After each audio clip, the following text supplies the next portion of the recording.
everyone, welcome back to my channel, and those of you who are watching me for the first time, please subscribe to my channel because this video is going to be the most important video for all the strategic part of tier 2 examination. चाहे वो आप KVS NVS के लिए कर रहे हो, चाहे वो आप AMRS tier 2 के लिए कर रहे हो, मैंने बेसिकली AMRS tier 2 को पैटर्न समझ लेकर ये वीडियो को कंप्लीट किया है और उसमें मैं आपको समझाने वाली हूँ कि कैसे आप अप्रोच करो, क्या प्रेडिक्शन हो सकता है, कितने क्वेश्चंस को अटेम्प्ट किया जाए और क्या एग्जैक्टली होगा, नेगेटिव मार्किंग कितनी है, बाइलिंगुअल है कि नहीं है, कौन से मोड में पेपर दे सकते हैं, हिंदी में, इंग्लिश में, मतलब सारी चीजों को डिकोड करके मैंने इसमें बताया हुआ है और क्या स्ट्रैटेजिकली हम प्लान करें ताकि हम 10 मार्च तक अपना सिलेबस कंप्लीट कर पाए और कैसे आंसर राइटिंग को अप्रोच किया जाए। ऑल्दो मैंने आंसर राइटिंग से रिलेटेड डिटेल्ड में वीडियो डाल दी है, लेकिन मैं यहाँ पे उसके ग्लिम्स दूंगी कि कैसे और बच्चे अप्रोच कर रहे हैं और कैसे आप एमसीक्यू को और बाइफरकेट करो, कौन सी बुक्स यूज करो। और ये सिर्फ हमारे टीजीटी साइंस के लिए नहीं है, ये जितने भी पीजीटी टीजीटी जैसे जितने भी बच्चों ने पेपर दिया है उनके लिए ये एक रियलिटी चेक है कि आप अप्रोच कैसे करो टियर 2 एग्जामिनेशन के लिए।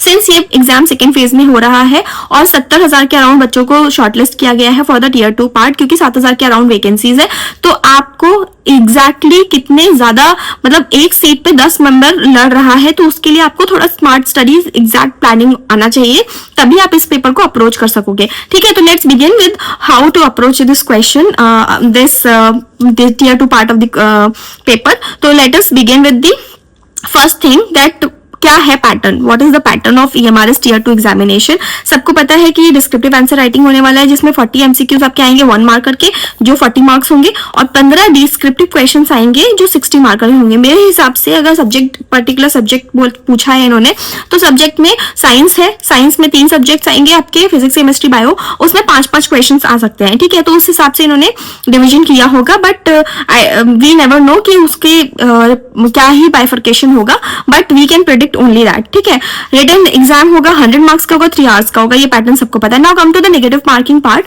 सी नेगेटिव मार्किंग सिंस पेपर जो tier 1 हुआ था उसमें negative marking 130, but most of the teachers are telling कि नेगेटिव मार्किंग 1/4 की है, लेकिन मैंने जब नोटिफिकेशन पढ़ा था तो उसमें tier 1 के लिए स्पेसिफिकली लिखा हुआ है कि 1/3 है, बट tier 2 का ऐसा कोई मेंशन नहीं है। लेकिन पेपर आप कौन से मोड में दे सकते हो इसका जरूर मेंशन है, पेपर में स्पेसिफिकली लिखा है कि medium of the examination will be bilingual, that is Hindi और English. However in case of language competency test in regional languages part 6 will be conducted as regional language opted for the candidate. Now post for the TGT regional language, ये तो मतलब tier 1 के लिए है, लेकिन इसमें mention किया हुआ है, ये प्रॉपर्ली डिफाइन नहीं है tier 2 के लिए, लेकिन ये चीज तो नोटिफिकेशन में दिया हुआ है कि बाइलिंगुअल है। तो हो सकता है कि आपको जब क्वेश्चन बुकलेट मिले उसमें बाइलिंगुअली क्वेश्चन को लिखा हो, जिस मोड में भी आप कंफर्टेबल हो या जैसे आपने tier 1 को फिल किया हो उसके अकॉर्डिंग आपको आंसर्स को लिखने के लिए मिले। ठीक है, अब देखो सिर्फ और सिर्फ क्या डिस्क्रिप्टिव आंसर राइटिंग आपकी हेल्प कर सकता है for the selection part? No, आपको इंटीग्रेटेड अप्रोच को फॉलो करना पड़ेगा, तभी आप आंसर राइटिंग को प्रॉपर कर सकते हो, एमसीक्यू अटेम्प्ट कर सकते हो, तभी आप tier 2 में सिलेक्शन ले सकते हो। आपको बहुत सारे लोगों को पता है प्रिंसिपल के अलावा किसी और में आपको इंटरव्यू वगैरह के लिए अपीयर नहीं होना, टाइपिंग टेस्ट वगैरह है लेकिन इंटरव्यू के लिए नहीं जाना है, तो आपको KVS NVS जैसा इतना हार्ड वर्क भी नहीं करना है। यही जो है 1 महीने की स्टडीज या 2 महीने की स्टडीज जो है आपकी, जैसे भी पेपर प्रिडिक्ट किया जा सकता है कि most of the teachers are telling कि मार्च एंड में या अप्रैल के फर्स्ट वीक में जाएगा, तो this is the tentative date we can consider. तो इस हिसाब से अगर देखा जाए तो आपके पास मोटा मोटी 2 महीने का टाइम है। 2 महीने के टाइम में आप अगर स्ट्रैटेजिकली स्मार्टली नहीं वर्क करोगे तो आप इधर उधर बुक्स को कंसोलिडेट करने में, कंटेंट रीडिंग में ही रह जाओगे। आपको डेली आंसर राइटिंग का अप्रोच करना पड़ेगा, डेली आपको एमसीक्यूज 10 से 15 सॉल्व करने पड़ेंगे, तभी आप एक इंटीग्रेटेड स्टडीज को प्लान कर सकते हो। Otherwise it is very difficult because competition is really high. ठीक है, तो tier 1 तो हमें पता है कि हमें फिल्टर करके tier 1 ने दे दिया है, tier 2 में हमको हमारा deciding factor is only tier 1। तो नेगेटिव मार्किंग के लिए अभी इतना टेंशन नहीं लो, आप ये सोचो कि आप नेगेटिव करके ही नहीं आओ। ठीक है, why strategy matters, now think about it, क्योंकि आपको पता है कि टोटल वैकेंसी 7,267 सी है, जिसमें शॉर्टलिस्ट हुए 1:10 के टाइम हिसाब से रेशियो में, तो 72,670 कैंडिडेट टोटल शॉर्टलिस्ट हुए हैं। मतलब कितनी बड़ी बात है, उसमें से भी एक सीट पे 10 लोग लड़ रहा है। ठीक है, tier 1 का रिजल्ट तो आपको पता है 31 जनवरी को डिक्लेयर हो गया था। बहुत लोगों ने RTI वगैरह फाइल किया था, लेकिन उन्होंने आंसर की को रिलीज कर दिया, जिससे आपको क्वेश्चंस का पता चल गया होगा कि कौन से क्वेश्चंस आ रहे हैं, कौन से क्वेश्चंस को हटाया गया है। जहां तक मुझे याद है कि 102 69 and one of I think one from the regional part, एक क्वेश्चन को हटाया गया, तो 3 क्वेश्चंस को टोटल आंसर हटाया नहीं गया, आंसर्स चेंज किए गए हैं, ठीक है। अब देखो आपको पता है कि टॉपर्स कैसे कंपीट करेंगे, आप टॉपर्स की जैसे कैसे कंपीट कर सकते हो कि आप एवरेज प्रिपरेशन या यूजलेस प्रिपरेशन नहीं करिए, फालतू के डिस्कशंस में पार्टिसिपेट मत करिए, फोकस रखिए कि आपने जो स्ट्रेटेजाइज किया है, आपने जो प्लान किया है, आप उसको डेली कर पा रहे हो कि नहीं। My students are doing 8 hours a day पढ़ाई कर रहे हैं वो लोग, और आंसर राइटिंग को अटेम्प्ट कर रहे हैं, एंड एमसीक्यूज को जो बुक्स मैंने रेफर करने के लिए बोला है उनसे अपने एमसीक्यूज को सॉल्व करें। Apart from this they are also writing extra questions and they are getting it evaluated through me, ठीक है। Answer writing is the rank decider, ये तो आप सबको मतलब ये अपने दिमाग में रख लीजिए, क्योंकि 60 मार्क्स कैरी करता है, मतलब वेरी वेरी 60% वेटेज है आपका पूरी पेपर का। तो आंसर राइटिंग आपका डिसाइडिंग फैक्टर होगा कि आप रैंक कैसे लाओगे। मेरिट लिस्ट में आने के लिए 40, क्या आपको आप सोचो खुद भी 50% सिलेक्शन के लिए हम एटलीस्ट इतना आंसर राइटिंग को तो अटेम्प्ट करके आएंगे कि हम मेरिट लिस्ट के बाहर नहीं जाए। सिंस हमको पता है कि कट ऑफ इतनी हाई गई है तो हम मेरिट लिस्ट के बाहर नहीं होना चाहते हैं, तो उसके लिए आंसर राइटिंग तो रोल प्ले करेगा ही करेगा, लेकिन रैंक डिसाइडिंग रोल आपका सिर्फ और सिर्फ आंसर राइटिंग करेगा, नॉट दी एमसीक्यू पार्ट, ठीक है। सब्जेक्ट वाइज आपको फोकस करना पड़ेगा। पोस्ट ये तो मतलब वेरी वेरी फैक्ट एनालिसिस है कि आपको किसी डिफरेंट टॉपिक को रीड करने से अच्छा, या एक ही टॉपिक को डेप्थ में रीड करने से अच्छा है सब्जेक्ट कंप्लीशन पे ध्यान दीजिए। जैसे आपका फिजिक्स है, या आपका बायोलॉजी है, या आपका केमिस्ट्री है, पीजीटी वाले तो पर्टिकुलरली अपने सब्जेक्ट को फोकस करेंगे, लेकिन अगर आप टीजीटी वाले हो आपको तीनों सब्जेक्ट्स को इक्वल वेटेज देना पड़ेगा for better holistic answer writing approach, ठीक है। अब पीजीटी और टीजीटी दोनों प्योर सब्जेक्ट स्पेसिफिक है, ये तो आपको पता है। अब उसमें क्या है, 9 to 12 की कॉन्सेप्ट क्लैरिटी वाले एनसीईआरटीज को पढ़ना है। अब देखो 6 से 8 तो आपको पता है बेसिक डिटेल्स है, लेकिन आपको रीडिंग तो मारनी ही मारनी है उसकी। 9 to 12 why it is important, 12th भी टीजीटी, 11th और 12th टीजीटी के लिए कुछ टॉपिक्स के लिए ही सजेस्टिव है, पूरे टॉपिक्स आपको वहां से नहीं पढ़ने हैं, मैंने बाइफर्केशन वाले वीडियो में ऑलरेडी बताया है। लेकिन जो आप एनालाइज करोगे सीबीएसई के जितने क्वेश्चंस है, प्रीवियस ईयर में जो क्वेश्चंस आए, अगर उनको एनालिसिस करोगे तो उसमें आप देखोगे कि जो 11th और 12th से जो 11th बेसिकली 12th बोर्ड जिसमें क्वेश्चंस का रेपिटेशन रेट ज्यादा है उस पर्टिकुलर थीम का, उस क्वेश्चंस को आपको रेफर करना है, ठीक है। एनसीईआरटी में लॉजिक प्लस पीवाईक्यू लैंग्वेज, देखो पीवाईक्यू 10th और 12th की मैं क्यों बोलूंगी सॉल्व पेपर कहीं से ले लो, क्योंकि उससे आपको एक लैंग्वेज पैटर्न पता चल जाएगा कि वहां से आपको लिखना क्या है। 10th और 12th टाइप के बच्चों वाले क्वेश्चंस नहीं पूछे जाएंगे, एनालिटिकल अप्रोच वाले क्वेश्चंस पूछे जाएंगे, practical case study based type questions पूछे जाएंगे। तो उसमें आपको सिर्फ पैटर्न एनालाइज करने के लिए पीवाईक्यूज को डाउनलोड कर सकते हो या सैंपल पेपर देख सकते हो, उससे आपको एक आइडिया मिल जाएगा। हॉस्टल वार्डन के लिए क्या है, एडमिनिस्ट्रेटिव एप्टीट्यूड पोस्ट, ये उनका अलग है, जिसमें केस बेस्ड डिस्क्रिप्टिव क्वेश्चंस आएंगे। जैसे में टाइपिंग टेस्ट है, क्वालिफाइंग इन नेचर होगा वो, और सब्जेक्ट नॉलेज उनकी भी चाहिए होगी पर्टिकुलरली, ठीक है। अब टियर 2 का मार्क गेन कैसे है, मतलब कैसे हम रियलिटी चेक दें, मार्किंग कैसे कराएं ताकि हम सिलेक्शन फाइनल ले पाए। तो देखो कैसे आप एक्चुअली ब्रेक कर सकते हो। आपको पता है एमसीक्यू सेक्शन जो है 40 मार्क्स का है, इसमें आप सेफ टू सेफ कितने क्वेश्चन अटेम्प्ट करके आओ कि आप एटलीस्ट क्वालिफाई करने की रेस में आ जाओ। 30 to 35 आपको अटेम्प्ट करके आने। अटेम्प्ट करने का मतलब क्या हो गया कि अगर आप कम क्वेश्चन को अटेम्प्ट करते हो इनसे भी ज्यादा, तो आप वैसे ही आउट ऑफ रेस होने के चांसेस आपके होंगे, क्योंकि अगर आप अटेम्प्ट अगर इतने करोगे, अटेम्प्ट आप अगर 20 करोगे, उसमें से भी अगर नेगेटिव हो गए तो how will you get selected.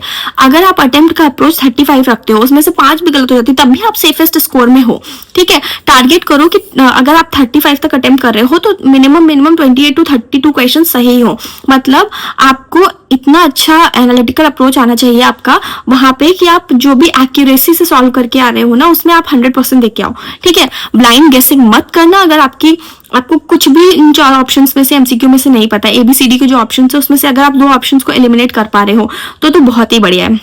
लेकिन अगर आप 2 ऑप्शंस को भी एलिमिनेट नहीं कर पा रहे हो और आप स्टक हो, तो वहां पे ब्लाइंड गेसिंग मत करके आना, वो क्वेश्चन को टच भी नहीं करना, ठीक है।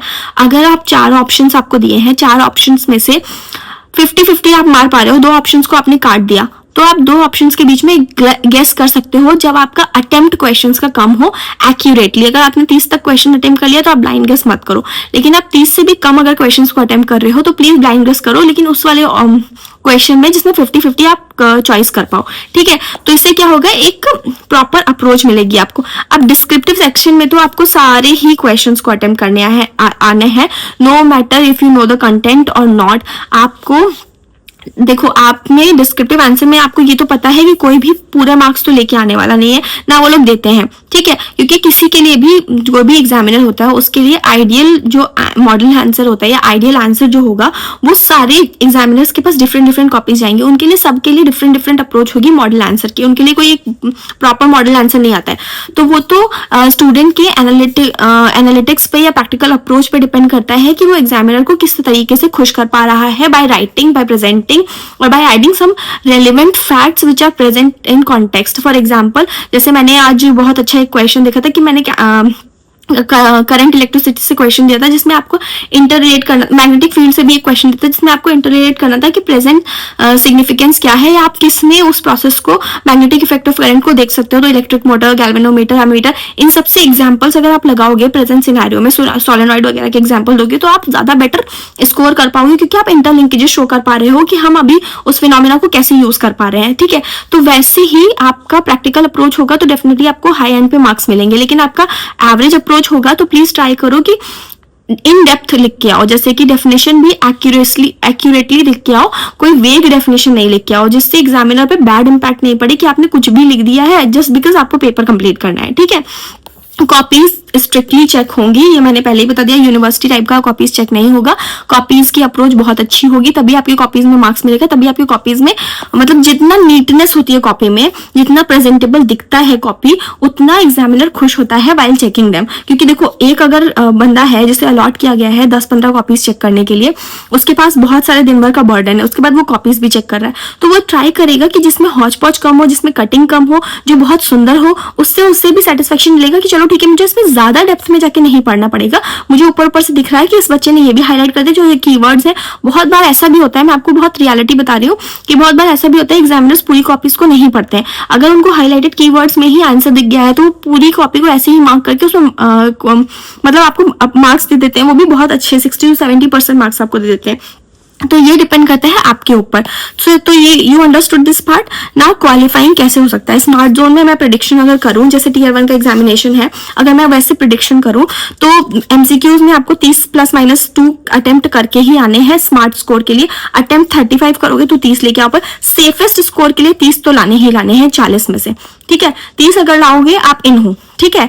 डिस्क्रिप्टिव आंसर राइटिंग में 38 to 42 मार्क्स अगर आप लेके आते हो आउट ऑफ 60, ब्रिलियंट, ठीक है। अगर 38 भी आप ले आए, 40-50 तो मतलब मैं टॉपर की समझूंगी, 55 तक टॉपर खींच ले जाएगा अपने आंसर्स को। लेकिन अगर आप 38 तक भी लेके आते हो अपने मार्क्स को किसी भी तरीके से आउट ऑफ 60, तो आप बहुत सेफ स्कोर में हो, आपका सिलेक्शन 100% हो जाएगा। क्योंकि अगर आप 1:10 के रेशियो में देखोगे और उससे भी डिवाइड करके देखोगे तो भी आपको यही समझ में आएगा कि 38 इज द सेफेस्ट स्कोर जहां पे आप 100% सिलेक्शन ले सकते हो, ठीक है। टोटल आपके मार्क्स कितने आने चाहिए मेरे हिसाब से 68 to 74 after seeing the content, after seeing the competition and the cut off of tier 1. तो safest score now I can say according to the paper will be 74। देखो, सेफेस्ट तो 74 प्लस होगा ही होगा 100%, लेकिन मिनिमम स्कोर 65 से ऊपर, minimum score मैं समझ सकती हूँ कि 65 जाएगा।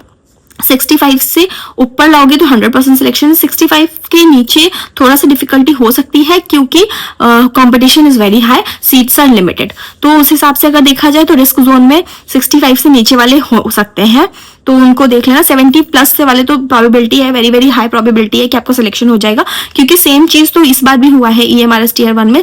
70 प्लस वाले सिलेक्टेड हैं, मोस्टली सारे के सारे सिलेक्टेड है, तो उसके लिए आपको थॉट भी नहीं लाना है। अब 70 को आप बाइफरकेट कैसे कर पा रहे हो वो डिपेंड करता है आपके ऊपर। अगर आपने पहले से एनालिसिस कर लिया इस चीज का, आपने अभी से पैटर्न में, अभी जो आप टेस्ट सीरीज वगैरह ज्वाइन कर रहे हो या फिर अगर मेरा टेस्ट ले रहे हो, तो मेरे टेस्ट अभी लॉन्च होंगे, लेकिन अगर आप मेरे थ्रू आंसर राइटिंग को प्रैक्टिस कर रहे हो और आप एक प्रॉपर स्केड्यूल बना के चार्ट बना पा रहे हो कि आप डेली अगर 2 क्वेश्चंस को अटेम्प्ट कर रहे हो तो उसको, उसमें आपको एवरेज मार्क्स कितना मिल रहा है, और by the end of the day you देखो, end of the month you will realise yourself कि जो आपने एवरेज स्कोर किया है क्या उसके हिसाब से आप अबव 60% स्कोर कर पाए हो, अबव 70% स्कोर कर पाए हो। अगर नहीं कर पाए हो then you need to buck it up. आपको ज्यादा काम करना पड़ेगा, अपने ऊपर ज्यादा मेहनत करनी पड़ेगी, सो दैट आप टोटल जितने आंसर्स लिखे हो उसमें एवरेज स्कोर आपका अबव 70% बन जाए for the safest score.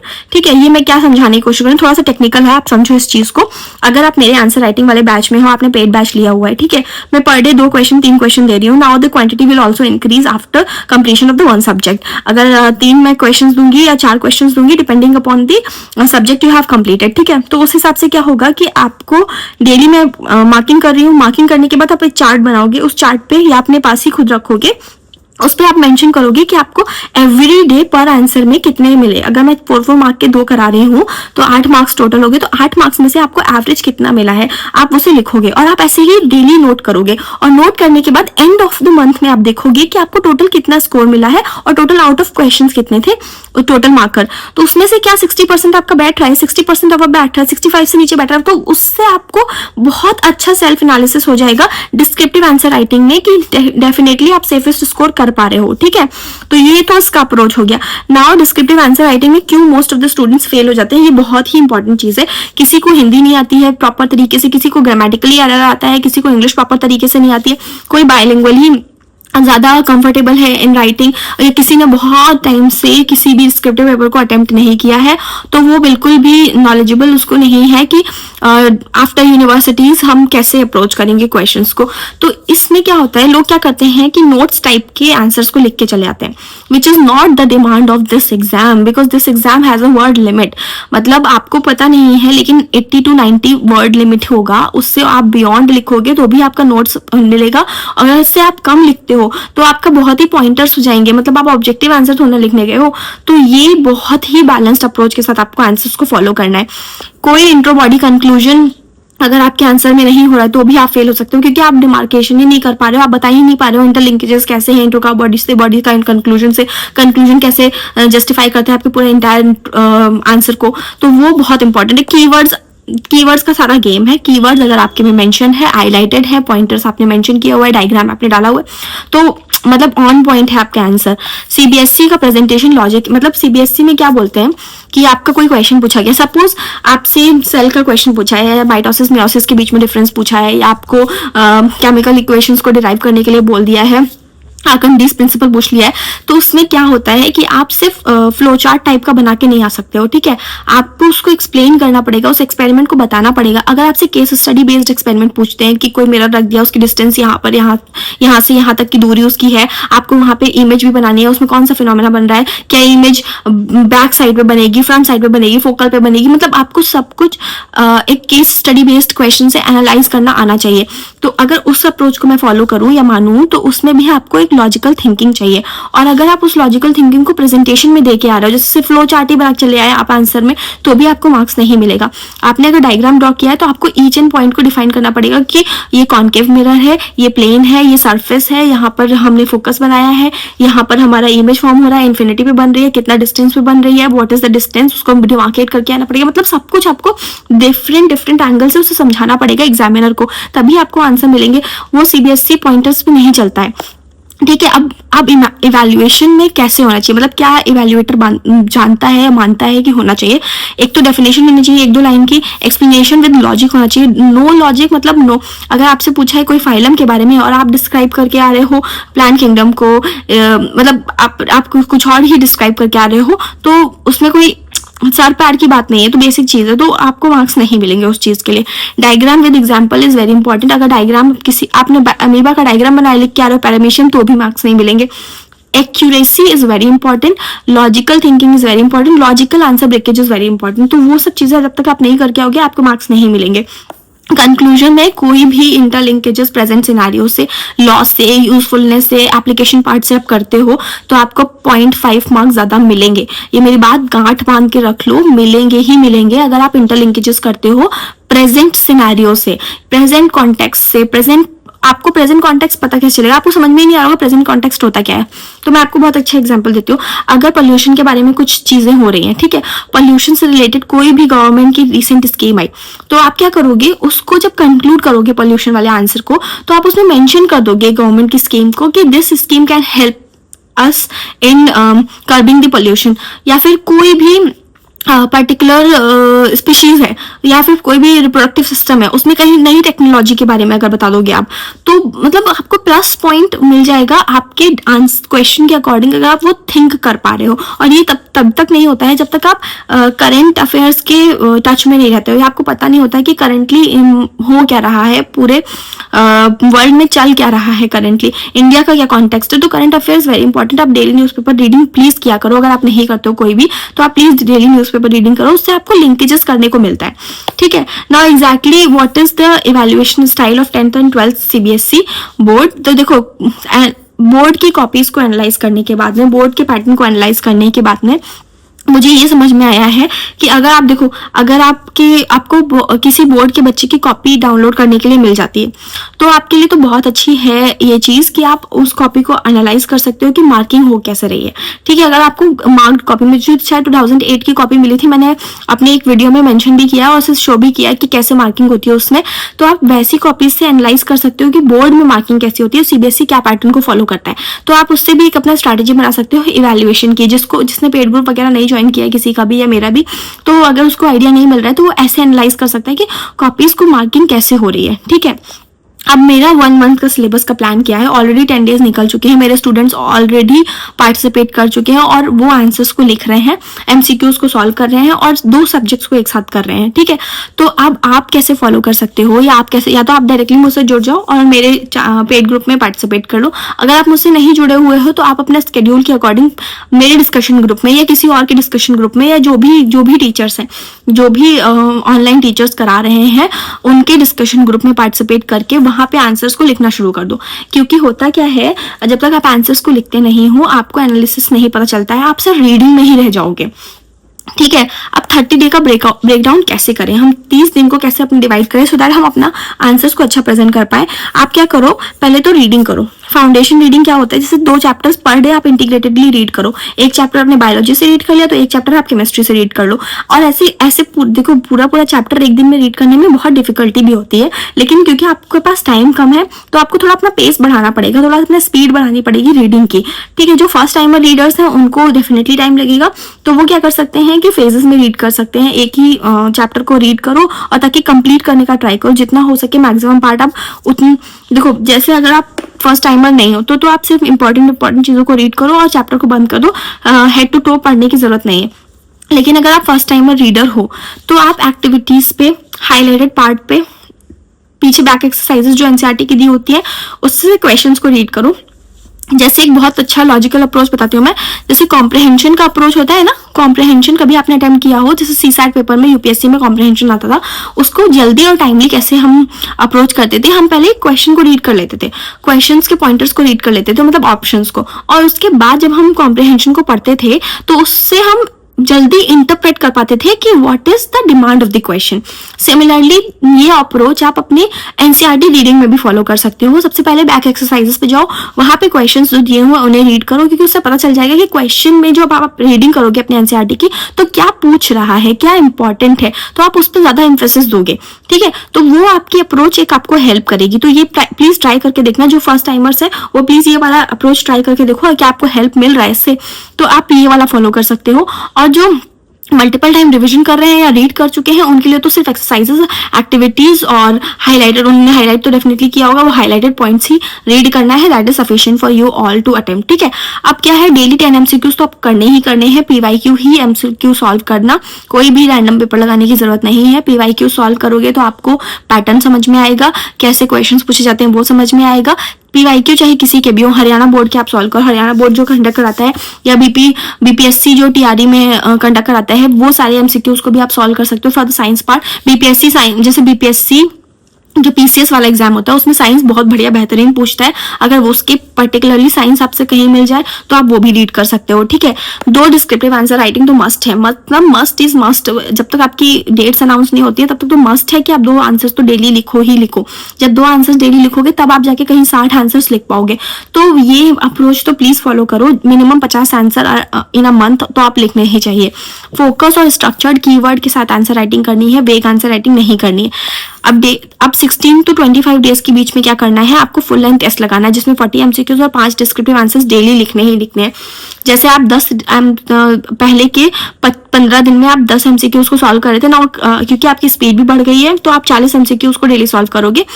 This should be the approach with in 16 to 25 days, और एग्जाम मोड में ही आप आ जाओगे। देखो जब क्या होता है कि हम मिड फेज में होते हैं ना, तो हम अपने आप को पहले ही प्रिपेयर कर चुके होते हैं एग्जाम देने के लिए। तो जो जो गलतियां मैंने की है मैं वो आप सबको समझा रही हूँ कि नहीं करनी है, तो आप पहले से ही अपने आप को प्री प्लान करो। मैंने उतना Tier 1 के लिए प्रिपरेशन नहीं कर पाया था, या Tier 1 के लिए उतना समय मैं नहीं दे पाई थी, I was aligned with another thing. तो प्लीज आप अगर फोकस कर सकते हो, आपके पास टाइम है, तो पहले से प्री प्लान करो, ठीक है। आप अगर मैं तो फर्स्ट टाइम ये एग्जाम अपेयर कर रही थी, मुझे इसका कोई आइडिया नहीं था, लेकिन अब जब मुझे इसके बारे में पूरा पता है, मैं बाकी एग्जाम्स को पैटर्न को बहुत अच्छे से एनालाइज कर चुकी हूँ, उसको डिटोर मरोड़ के देख चुकी हूँ, तो मुझे समझ में आ रहा है कि this is not a cake walk. आप आराम से इस एग्जाम को निकाल सकते हो, लेकिन प्रिपरेशन और मेहनत ये बहुत मांगता है। फर्स्ट टाइमर्स के लिए बहुत मुश्किल होता है, लेकिन आप कर सकते हो कंसिस्टेंसी के साथ में। वो मांझी ने तो पहाड़ खोद दिया था, तो आपके लिए तो सिर्फ रीडिंग है। मतलब सबसे easiest thing to do in this world currently is studying, क्योंकि आप कहीं भी कोई भी जॉब उठा के देख लो, दिस इज थोड़ा आउट ऑफ कॉन्टेक्स्ट बता रही हूँ मैं आपको, आप कोई भी जॉब उठा के देख लो, चाहे वो कॉर्पोरेट में उठा के देख लो, चाहे वो आप बेचारे मजदूर जो लोग हैं वो लोगों का जॉब देख लो, या डेली जो बेचारे बच्चे सुबह पढ़ते भी हैं और अपने काम पे भी जाते हैं, फिर शाम को भी आके पढ़ते हैं, उनके बारे में सोच लो। तो वो लोग कितना मुश्किल से टाइम स्पेंड कर रहे हैं। अगर आप नॉर्थ ईस्ट के बच्चों की बात करोगे, जिनके यहाँ पे रोड्स नहीं है, स्कूल जाने में भी उन्हें कितना दिक्कत हो रहा है। मतलब रोड्स नहीं है, स्कूल जाने के लिए पहाड़ चढ़ रहे हैं, पहाड़ उतर रहे हैं, डेली 10 से 15 किलोमीटर का ट्रैवल कर रहे हैं। क्यों? क्योंकि उन्हें सिर्फ एजुकेशन चाहिए। आप सब जिनके पास इतना अच्छा मीडियम अवेलेबल है, यूट्यूब के थ्रू आप देख पा रहे हो, इंटरनेट कनेक्टिविटी आपकी बहुत अच्छी है, आपके पास बुक्स है, मटेरियल है, मतलब सब चीजें में आप बहुत अपने आप को लकी समझो हो, और आपके पास अपॉर्चुनिटी है, आप ही फॉर्म फिल कर पाए हो। काफी लोग तो ये फॉर्म को फिल भी नहीं कर पाए होंगे।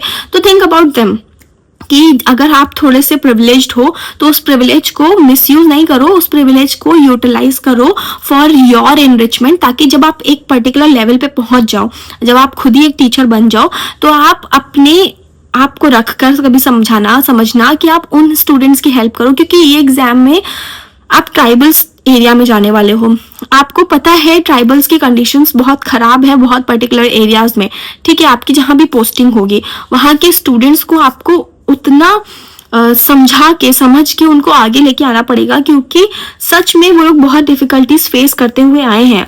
तो ये एग्जाम तो आपके लिए भगवान की देन है कि आपको एक सोशल वर्क करने का भी मौका मिलेगा अलॉन्ग विद योर स्टडीज, क्योंकि आप एक पर्टिकुलर सेक्शन के स्टूडेंट्स को पढ़ाने जा रहे हो जो लिटरली बहुत मेहनत करके पढ़ने में आते हैं।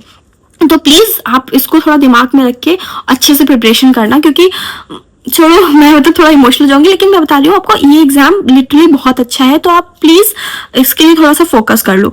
टाइम बाउंड राइटिंग करो। टाइम बाउंड राइटिंग क्यों हेल्प करता है? क्योंकि आप जब तक आंसर्स को 7 मिनट या 7 मिनट के अंदर लिखने में नहीं लाते हो, तब तक आप एक स्ट्रक्चर नहीं फॉलो कर पाते। आपके पास 3 ही घंटे हैं, तो 3 घंटे में आपको दोनों चीजें करनी है, प्लानिंग भी करनी है, स्ट्रक्चर भी बनाना है, क्वेश्चन को डिकोड भी करना है, डायग्राम्स भी डालने हैं, कलरफुल पेन्स का यूज करना है, अंडरलाइन करना है, कीवर्ड्स डालना है, MCQ सॉल्व करने हैं, अगर न्यूमेरिकल्स आ गए तो वो भी सॉल्व करने हैं। तो 3 घंटे कब निकल जाएंगे ऐसे पता भी नहीं चलेगा।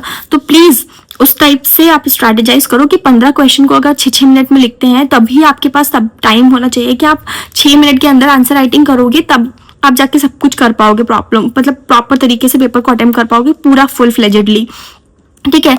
नाउ देखो, अच्छा मैं आपको अभी थोड़ी देर बताऊंगी। 26 to 30 के बीच में क्या करो, फाइनल अपने आप को पॉलिश करो, जितने आंसर्स आपने लिखे हैं उनको एक बार रिवीजन करो, रीडिंग मारो, और वीकली भी ये किया करो, वीकली भी आप रिवीजन और रीडिंग किया करो। PYQs को रिवाइज करो, जितने भी DSB KBS NVS जो भी DGT साइंस से रिलेटेड या जो भी पर्टिकुलर सब्जेक्ट आप पढ़ रहे हो उससे रिलेटेड PYQs आए उनको एनालाइज करो। वीक चैप्टर्स जो आपके हैं उसको गो थ्रू करो। डायग्राम प्रैक्टिस 100% करो।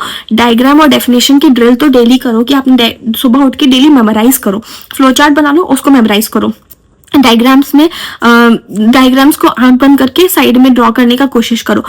डेफिनेशंस को रीड करो, जितना हो सके डेफिनेशंस को रीड करो, क्योंकि पॉलिश्ड डेफिनेशन ही आपको मार्क्स दिलाती है। Unpolished definitions, unaccurate definitions, without fact definitions, no linkages definition will not help you to score good.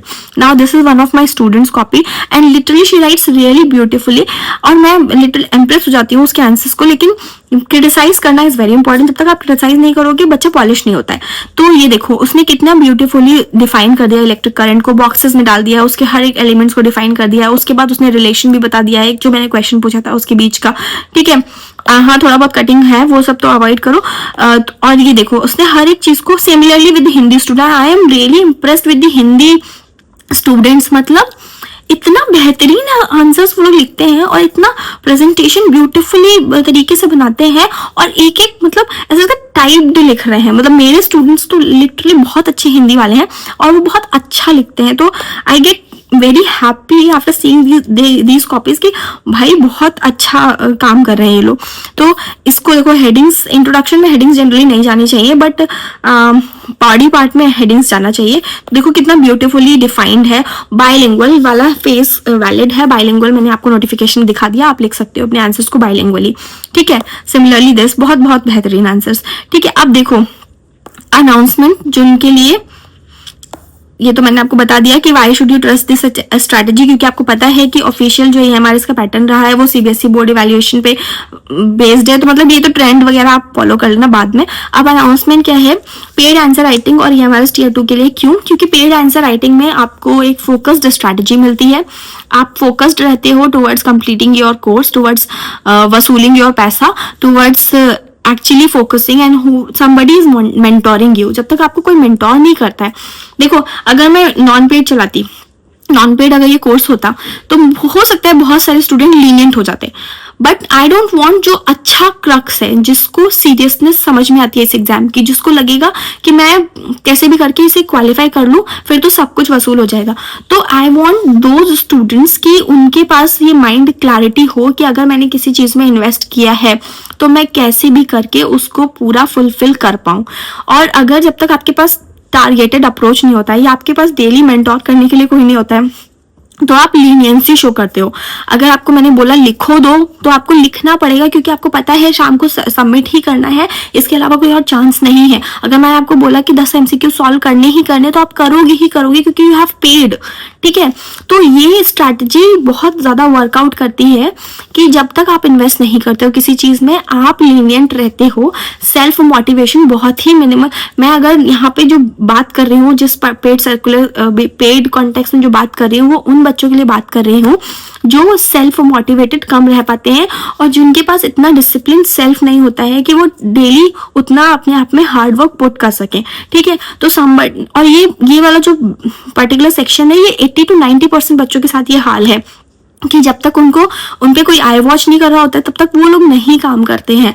तो this is for that section only कि आपको ये मेहनत कराने के लिए मैं पेड कंटिन्यू कर रही हूँ। तो प्लीज उस चीज को समझो, उस चीज को नेगेटिवली मत लो। बहुत सारे स्टूडेंट्स नेगेटिवली लेके कुछ भी लिखते हैं, तो प्लीज अंडरस्टैंड कि व्हाट इज माई मोटिव।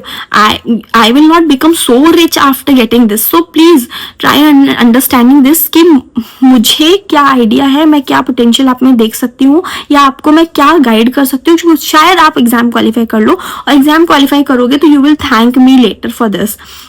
सो मेरा नहीं, आपको जिससे भी मेंटोरिंग करनी है, आपको अगर कोई स्ट्रैटेजिकली अच्छी तरीके से गाइड कर पा रहा है, मिस गाइड मत होना।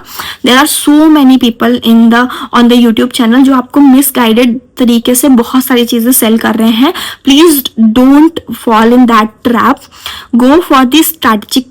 आप उनसे सैंपल चीजें ले लो, ठीक है, या सैंपल इवैल्यूएशन देख लो, या फिर आप उनसे ये पूछो कि कौन है जो आपको मेंटोर कर रहा है, या फिर what is the criteria, how they are proceeding. तो सब चीजें ट्रांसपेरेंट तरीके से अगर आप करोगे तो आपको बेनिफिट मिलेगा।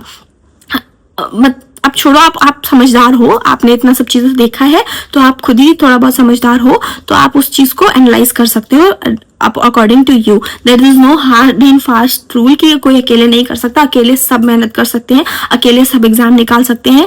बस एक एक अप्रोच चाहिए, एक स्ट्रैटेजी चाहिए, एक प्लान चाहिए और एक सेल्फ इंट्रिंसिक मोटिवेशन चाहिए।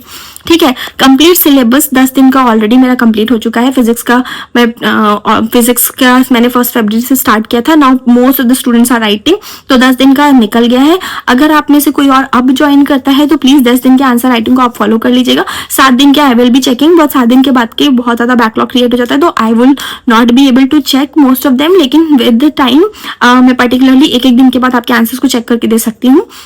नाउ टीयर 1 ने तो आपको एंट्री दे दी, now tier 2 will give you the job, will give you the opportunity, security, सब चीजें टीयर 2 देने वाला है। तो उस चीज को मद्देनजर रखते हुए प्लीज वैसे फोकस्ड हो जाइए, वैसे प्रिपरेशन करिए, don't fall in any negative trap and please focused होकर पढ़ाई करिए। आपको ये एग्जाम बहुत कुछ दे देगा। अगर आप चाहोगे सोशल तरीके से भी अगर आप कुछ करना चाहोगे तो भी दे देगा, अनसोशल तरीके से करना चाहोगे तब भी दे देगा। मतलब आपको सिक्योरिटी दे देगा, इतनी अच्छी हैंडसम सैलरी आपको मिल रही है, सेंट्रल गवर्नमेंट की जॉब मिल रही है, एक पीसफुल एनवायरनमेंट मिलेगा। इतने पोल्यूटेड एनवायरनमेंट से आप निकल के एक पीसफुल जगह रहोगे, वहां पे जाके आप बहुत बड़े एग्जाम्स के लिए प्रिपरेशन कर सकते हो। यूपीपीसीएस आ रहा है दिसंबर में, तो कितनी अच्छी चीज है उन लोगों के लिए जो यूपीपीसीएस के लिए प्रिपेयर करना चाहते हैं कि वो अप्रैल जुलाई तक पूरा रैप अप कर देंगे, पोस्टिंग हो जाएगी, सब कुछ हो जाएगा, उसके बाद यूपीपीसीएस में लग सकते हैं। तो मतलब बहुत कुछ अपॉर्चुनिटीज हैं इस एग्जाम की। आई एम तो वेरी सैड दैट, ठीक है, बट अगर आपके पास बहुत सारी चीजें हैं तो प्लीज ग्रैब इट। ठीक है, now this is the pattern जो मैंने पहले भी आंसर राइटिंग में दिखाया, तो आप एक बार देख सकते हो कि किस तरीके के पैटर्न को फॉलो कर सकते हो जिससे आप बेटर आंसर राइटिंग कर सकते हो। तो that is it for the entire video and that is it for the entire breakage. तो please those who are watching for the first time, please subscribe to my channel, follow the guidelines properly, Telegram channel से जुड़ जाइए ताकि आप आपको एक inline तरीके से फोकस्ड होकर पढ़ाई कर पाए। और rest, you all are smart, so stay tuned and thank you.